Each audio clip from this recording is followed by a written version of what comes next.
Good afternoon. Happy Friday. Good Friday Good Friday. to everybody out there. We're checking in. Yeah.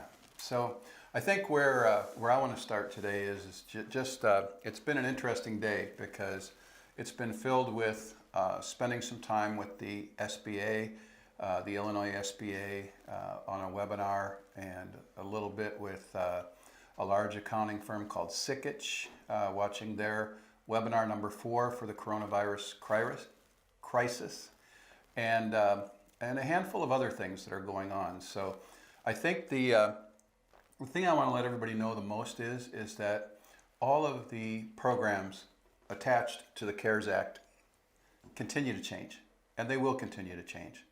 And what I want you to know is that anybody who says this is the way it is, period, isn't telling you the truth. This is the way it is at that moment as they understand it. And that's all any of us Well, can and I think the do. biggest point on this is no one's trying to deceive anyone. The changes are happening at a rate that can cause so much anxiety and people getting confused. And the voices get And crazy. distracted. You know, once again, even in our quiet time, we can be distracted. So some things that come from that. First of all, on the PPP loan, the thing I found the most interesting is they have something that's called the interim final requirements. So I love that, interim. That doesn't go with final. So it just means that's the way it is. Also know they haven't written the requirements for the forgivable part of the loan. What they do seem pretty set on is that 75% of the money that comes from the PPP loan goes to employees. Question was raised, can it go to back monies owed the owner of the business? They're an employee. Yes, it can. And I think that's interesting in its own right. I also found out that sole proprietors can, as of today, if your business is set up as a sole proprietor, today is the first day that you can put in for a PPP loan. Why is that? It's just the way they wrote the act. It wasn't. It was available first to corporations and LLCs and so on, and now it's sole proprietor is as of today. I think that the other thing that they said, and this is on a totally different topic, this has to go with the Unemployment Securities Act, or the part of the CARES Act that refers to unemployment, the additional $600. I have researched, I even sat on the SBA thing today, and once again, it's $600 in addition to what they're making on unemployment as it is. I think that also if there are people who are working some hours, they have to report their hours each week, but it even the unemployment goes for people who have had their hours cut as a result of the COVID-19 coronavirus. So it's not even fully unemployed. It's if you normally work 40 hours and you're getting 8 hours, you'll be able to apply for partial unemployment. They did say that money has gone now from the Fed to the states. And the states... One step closer. It's one step closer, but the states also, could put their own requirements, or they could interpret what's done with that money somewhat on their own. So, one thing is for sure, if you do not qualify for unemployment, the $600 doesn't apply to you either. However, part of that whole CARES Act is that if you have used up your unemployment, there's a part of the CARES Act that's included in that to allow you to get more unemployment. I think the other thing is they did talk about the EIDL loan. The EIDL loan, here's the good news. I've actually talked to people who have started to be funded, not with the EIDL, With the PPP. but with the PPP. So some of that funding is taking place, so kind of proof that things are happening. And I would just say, continue to communicate. Communicate with your banker, and I would continue to communicate with your accountant, just strictly because you're going to have to keep some really good records throughout this process, because they haven't even made up what it's going to be for the forgiveness section. They've told you the types of things it could be for. It could be for your rent, or for your mortgage payment, or for interest on the mortgage. It could be for utilities, all utilities, things of that nature. And of course, 75% of it for payroll.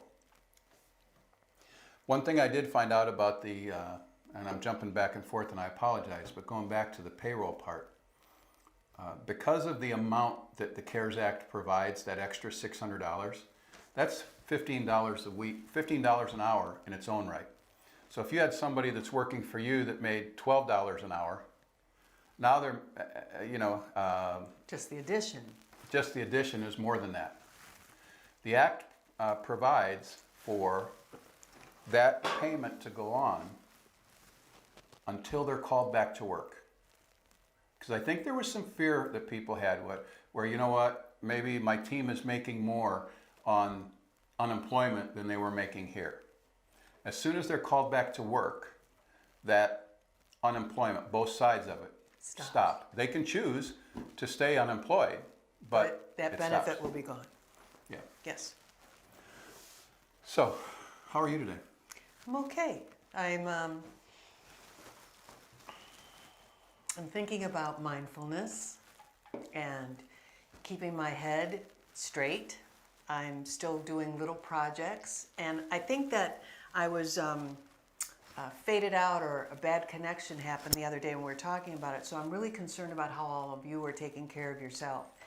You know, it's equivalent to the airplane. Put your oxygen on first, and then put the oxygen on everyone else. And that's key. That's key for all of us. So let me kind of repeat what happened with the counselor the other day.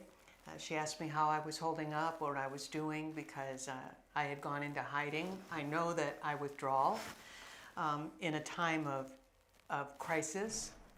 The last time I did this, I think, was 9/11, that I just came into my own thoughts.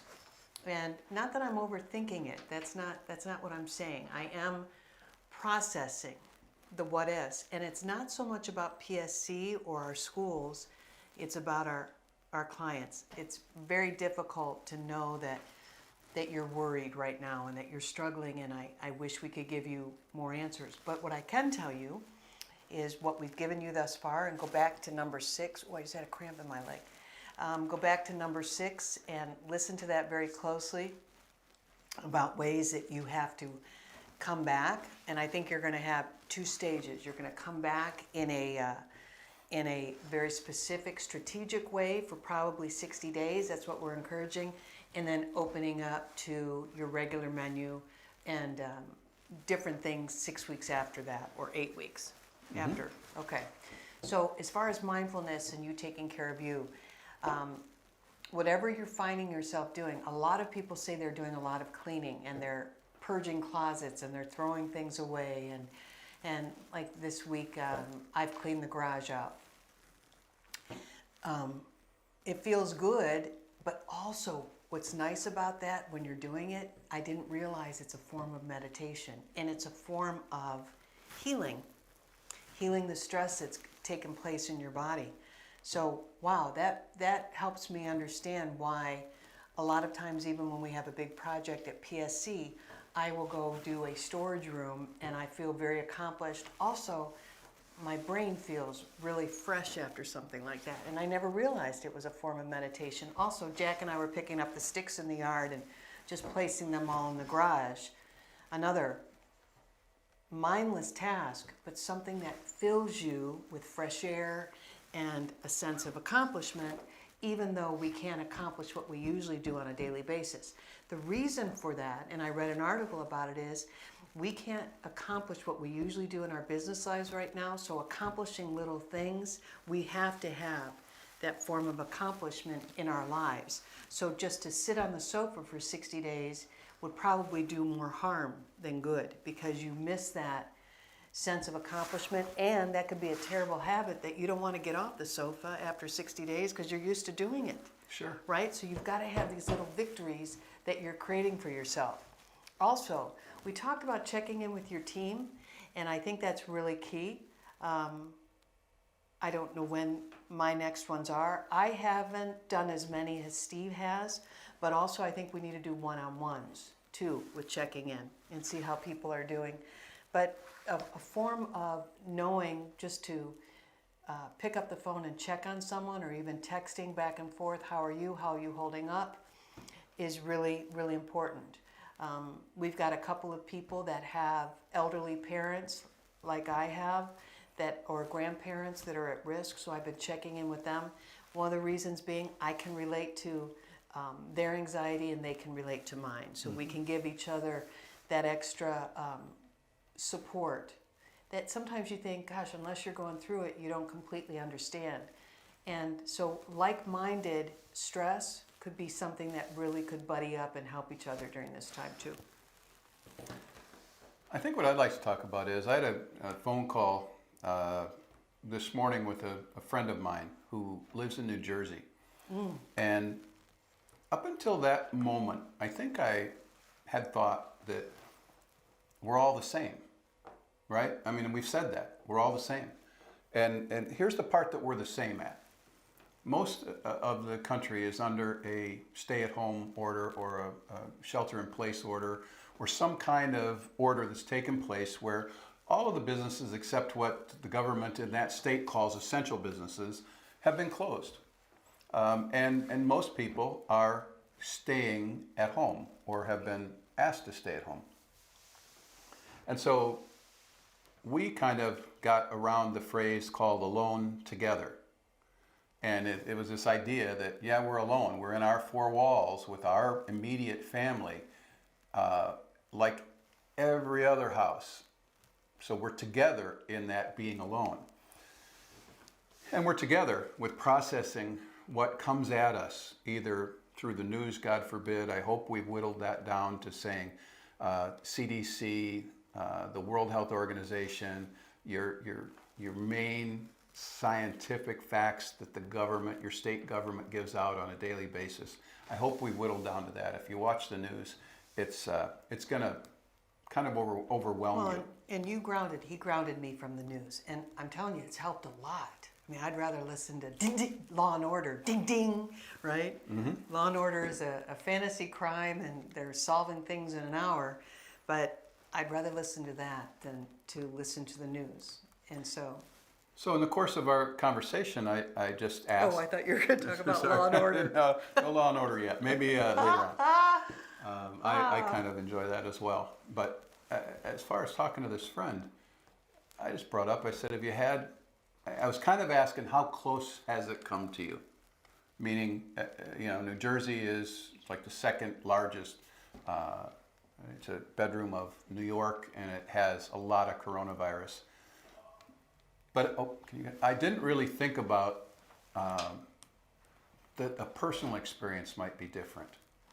And so when I talked to him and I said, have you had anyone you know or any clients that have contracted the disease, the virus?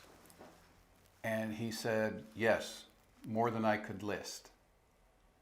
And then he said, deaths, many of them. Salon owners, stylists, deaths from coronavirus. And he said, none of my staff at this point, knock on wood, thank God, but many friends and acquaintances and clients. And I think back to when I talked to my friend John McCormick in Texas, and he said, Steve, everyone is going to know someone who passes from this terrible virus. And I think that it's just interesting to think that we don't have that in common, coast to coast, east to west, north to south. There are some people where the virus is the most plentiful. They're going through something different than we are. I talked to another friend, and he said, there's only one case in my town. There's only one case.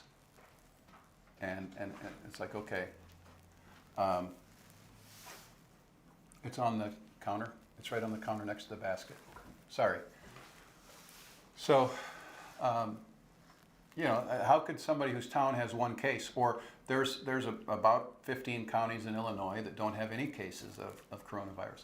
How are you going to experience that alone together in the same way as someone who's lost quite a few clients? Well, it's kind of like when a hurricane strikes or a tornado strikes. We can't relate to it as like someone else. You know, if you have a tree down in your yard or someone's lost their home, there's a big difference. Big difference. Right? So, yes. Thank you. So, let's talk about what's happening on television right now. And I had my dear friend Janet, she called me and she said, are you listening to all of these talk shows and such? The number one thing they want to talk about on all of these shows is hair and how much they miss their hairdressers. And they're all saying the same thing, that this is unbelievable how we look and we're so sorry, and I miss my hairdresser, and look at my hair and look how long mine is and look at my color and look at the touch-up I need. If we don't realize now how important we are in people's lives, I hope this helps you understand the difference that you make on a daily basis as a professional hairdresser or a craftsman, right? So you think about it. And see, the thing that I find so interesting about that is it's not even as much about the hair. It's about how they feel. It's about how they feel, Yeah. about the way they look. It's about the confidence that they have and what they project. We've got to remember, especially at this time, that what we do is we alter what's 70% of someone's first impression. And so in some ways it's good we're not going out of the house because we're not feeling really great about ourselves. You're seeing a lot of hats be worn. You're seeing, like mine, if my hair wasn't slicked back and held in place, my hair's long. Well, I'm almost going to have Donald Trump's bangs if I'm not careful. It'll be a comb over very soon. Mm-hmm. But here's the thing. I mean, we all are going through it, and we're all knowing that we're not going to be as sharp, and we're all missing our hairdressers. What a beautiful position for our industry to be in, right? When it's time to come back. Yeah. That's why, have you seen the one, I think there's a post where it shows 1,000 women running, and it says, Oh yeah. right? After the stay-at-home order lifts, and you can get to your salon, this is what it's going to look like. And yet at the same time, I want to caution everybody too with that, because again, I had a talk with the neighbor across the street today, and he was talking about the fact that our governor was on TV and talking about maybe canceling some of the outdoor festivals for the summer and some of the concerts for the summer. Mm-hmm. And it brought to my mind the fact that when this stay-at-home order is lifted, doesn't necessarily mean your guests are going to want their haircut. They're going to want their retouches desperately. But it doesn't mean that they're going to be comfortable coming back into the salon. And so we've got to, between now and then, we've got to communicate regularly, and we've got to communicate safety. The safety things that you are doing and have done and have put in place in order to make it safe for them to come back into your business. If we don't, the ones who do talk about it are going to be the ones who are that busy, who do have that kind of. So I think you have to pledge to service, pledge to community, and seeing as many people, and pledge to safety. Safety and care. Safety and care. I think that's wonderful. The other thing I'm worried about is the hairdresser. Their love factor is so big. I'm worried about squeeze-ins. Right? Mm-hmm. Can you get please? I just need a haircut so bad. If you're doing that, you're gonna be in trouble. And someone said to me, should we be no appointment necessary right now? I don't think that's the way to go. I think that's very dangerous. I can understand how you're looking at that as an option, but I think there's too many people that would try, and I think it would create less confidence in your ability to serve from a standpoint of, if I get there and I have to wait so long. Well, and remember, appointments are a way to kind of allow certain numbers of people in your business at one time. And I think that that's going to be part of safety and care, is communicating that. Are you going to work? We've talked about being open 7 days a week, perhaps, for some salons, based on the number of hairdressers and the amount of traffic. We're not saying if you've got 3 people in the salon that all 3 of you should work 7 days a week. But what you need to look at is, let's say you have 10, or let's say you have 8. Does that mean that you have a schedule that has people working early in the week and late in the week in order to have a manageable and acceptable, from a safety standpoint, number of people in the salon at one time? You need to at least be thinking of that, because there is some talk that's going to be mandated when we are allowed to come back out of this. There is some talk about that. See, I think that's very strange that limited access would happen, because the proximity that you are with a customer is so close while you're cutting hair. I don't think you can't cut hair from a distance. So, right, but remember, they're not making a rule just for salons. They're making it for a group of... I understand that. I just still think it's difficult to police and mandate that. However, your pledge to safety would be important, and it'd be a great thing to post on your sites. Yeah. So the other thing is, another friend posted and asked us to pass it along, and I agree that part of when we come back is going to be coming back wearing mask and wearing gloves. I think you're going to see hairdressers do that. Now, not all gloves are the same. Some allow you very much touch and feel. Well, are we asking guests to be masked and gloved as well? Don't know. Yeah, perhaps. Perhaps. I mean, you think about it, and I think we'll know more as the doctors will guide us through this, but if that's the case, be prepared. I like when you walk into a grocery store and they're providing those. You know what's funny is that, and everybody knows that I love Starbucks. Well, there's 2 things that I notice at the Starbucks that I frequent the most. One is that my favorite guy who gives out the coffees at the window in the morning hasn't been there. And I think it's because for his safety, for his health safety. And he's older. And so, but with that being said, these young people, up until about a week ago, were just handing out. They didn't have gloves, they didn't have masks. And the young lady handed me my drink, and I said, "Where's your mask?" And she said, "Oh, they don't provide them." And I said, "You need one. You need a mask. You need gloves."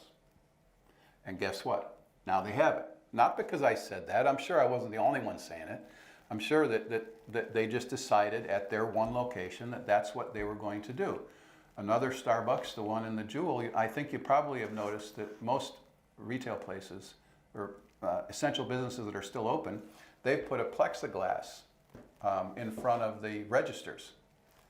And that's to keep their people and you safe in that environment. Even the dry cleaner yesterday had that. Really? Had that same, there's almost a plexiglass box that went around where he was. So is that something? I don't know. Is that something, even if it's temporary, that needs to be at the service desk? Because the people at the reception desk see every guest that walks in. They are probably as or more exposed as anyone in the business. So are we thinking about that? And how do we, certainly mask and gloves, and listen to what the scientists say and the doctors say, all of that stuff. But again, this is provided for you. We try and come together these times during the week out of our care and our concern for you as business owners, as stylists, as salons, as estheticians, as nail techs, all of that group that kind of makes up our tribe. We're here because we want to get you thinking while you're at this time out in business. You know what's funny is the nail salon I go to, they've been wearing masks for years, and maybe it's because of the acrylic smell, yeah. right? But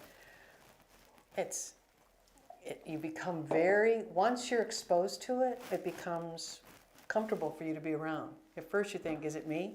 Are you wearing a mask because of me? But it's just their way of service because of the fumes, all right? So it might feel funny at first, but right now during this time, this is how we're going to present ourselves. Yeah, it's certainly going to feel funny. Having gloves on, even the best gloves, if you're used to not wearing gloves, it's not going to be comfortable, but it's worth it. Mm-hmm. And it's what we need to do. If when we get the go-ahead to go back, we want to do everything we possibly can to be able to stay open and not have to respond again yes. and go through this again. And I remember somebody said to me about the first 2 weeks of this, they said, do you think this is the only pandemic that we're going to face going forward? And their point was, it's not. And so how we come out of this and how we carry ourselves and what things we put in place is going to matter. It's going to pay off in the long run. And if we lead with care and safety, I think you're going to be in great shape. I do too. I think the other thing to think about during this time is when you think about the service pledge, are you going to continue beverage service? Are you going to continue those things? I think it's going to be a little different at first. We might not be the word that comes to mind is loosey-goosey with who touches what when we touch it. I think we might have better disciplines on the other side of this. I think about the nurse care that my mother got. I can remember them coming in and not being all guarded up, and now they come in and almost look like they have bubble wrap on. So it's changed for everyone, and it's going to change for us too. And please realize that when you are servicing the guest, you're on stage. They're all watching.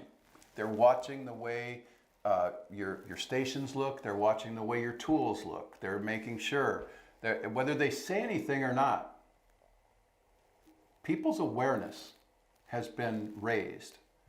Their curiosity has been raised. They're looking at, I'll give you a perfect example. I've never in a store, in a grocery store, looked at when a gallon of milk expires. I've looked when I got home and they're in the refrigerator and I think that's been here a while, I should check and see if it expires. But because of this virus, when I went to the store, I looked and there was a big difference in when a certain brand of milk said it expired and when an organic brand of milk said it expired. In fact, when I brought it home, you even asked me a question on it. How could that be? I bought a gallon of milk that doesn't expire until May 22nd. And I figured, hey, we're in for it. I want a gallon of milk that's gonna last a long time. But you see, that's what I mean. Here's a consumer whose buying habit was completely changed on that one item. Well, guess what? Don't think it's not going to change about what you do, because it is, and you're on stage. And how does your station look? How many times? For example, when I went in for an eyeglass check, for an eye exam, I was the only one in the waiting area, and there were 2 or 3 nurses, assistants behind the desk, all doing various things. I checked in, I put my credit card down, and I went and sat down. While I was sitting down, one of them was sanitizing the desk all over again. Everywhere on that desk, anywhere that I could have been. I didn't look like I slept on the street, but the fact of the matter is that they were sanitizing because it was the right thing to do. And it made me feel like I was in better hands.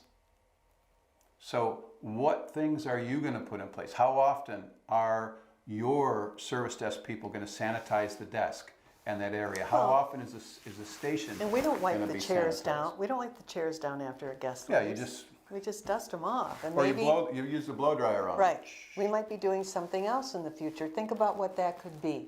The other thing that when they come back, I've said this to salon owners, I wouldn't open the doors sounding like a nightclub again. I know some people like that, but I think during this time, we're opening and it's going to be a little bit more of a mellow atmosphere at first, right? I think we have to be really careful that as we enter back in, even look at your atmosphere and say, does it complement the mood of our guests right now? They're all going to be a little cautious. So bring it down a notch. I would. The other thing that I'd be really careful about is that your place doesn't become a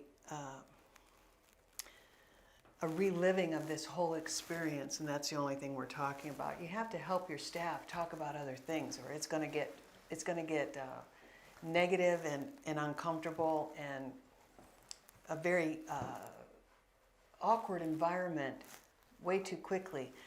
I don't want it to sound like a wake when I come into the salon. No, but there's a difference. For example, the friend that I mentioned earlier in New Jersey, he mentioned to me that he had to dial back and rein in his social media people a little bit. Yeah, it's not fun right now. And he said, in fact, I'll show you. He sent me what they were going to put up for Easter, for the holiday this weekend. And it was one of those jib-jab things with their leadership faces in it, and it was all dancing around. He said, I had to call that back in. There's no way I'm putting that Not out right there. now My when guess you're it's inappropriate. So that's an exaggeration. True, but an exaggeration. Right. To say, what social media message are you putting out? And then also, let's go back to say, what communication? This is kind of where I want to be right now. What communication are you having with your team? And what I mean by that is that there's books out there. In addition to your call that's once a week where you're talking about care, where you're really just saying, how are you doing? What are you thinking about? On a scale of 1 to 10, what are you? 1 being, geez, and 10 being, I'm great. Right now, I've had my down moments, but right now I'm great. You want to know what that is. So that's one call. But the way we build dialogue with a guest is through reading. Why not take on a challenge right now as a team and read a book together and discuss that? Just quick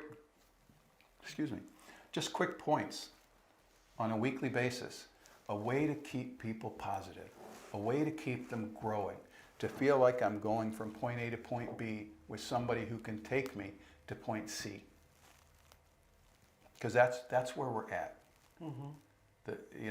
We're all seeking out a new normal, and let's learn together and grow together as we go together. I think that's a really interesting and important time, because you're on stage now. They're going to be on stage in front of your guest when we come back, and they will reflect in some ways the way you lead. I've liked watching what Olympian athletes are doing, because they can't leave their houses in many cases, and ways they've got creative with their workouts, what athletes are doing, professional athletes are doing to keep in shape during this time. What are we doing to keep in shape? Theirs might be their physical shape, but ours has to be our mental shape too.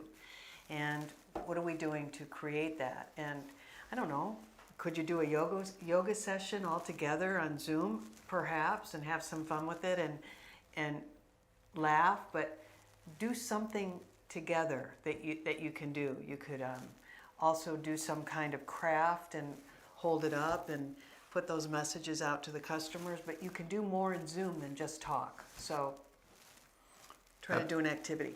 Absolutely. What else do you have there, Missy? I'm good.